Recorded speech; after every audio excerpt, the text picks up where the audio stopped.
Chapter 4. Eternal Labor.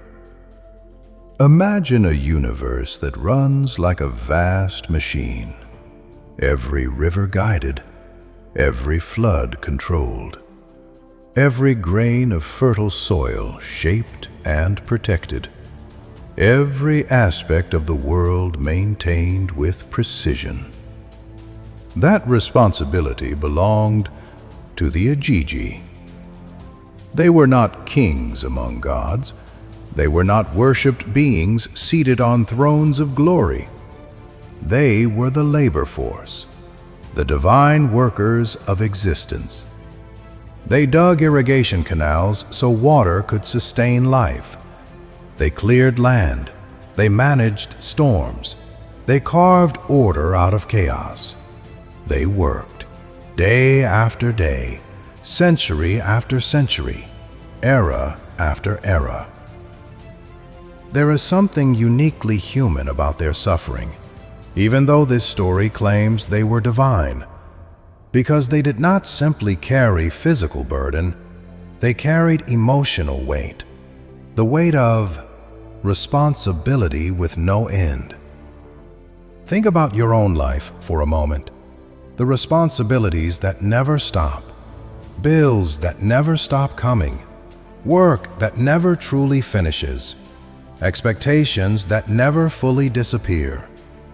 Now imagine that burden with no possibility of retirement, no relief, no hope of change. Eternity, not as paradise, but as labor. The story describes their exhaustion with emotion rarely seen in ancient mythology. They were not angry first. They were not rebellious first. They were tired, truly, deeply, spiritually tired. The kind of exhaustion that doesn't just weaken your body, it wears down your soul. At first, they endured, because that is what working beings do. We tell ourselves it will get easier. We tell ourselves this is just how life is. We tell ourselves we do not have a choice. But endurance always has a limit, even for gods. As time passed, the Igigi no longer felt like divine beings. They felt like prisoners in a cosmic labor camp. They were expected to hold the world together while those above them enjoyed authority and freedom. And something dangerous slowly grew inside them. Not fury yet, not rebellion yet, resentment. Resentment is a quiet thing at first. It whispers, "This isn't fair. Why us? Why forever?" But resentment doesn't stay quiet.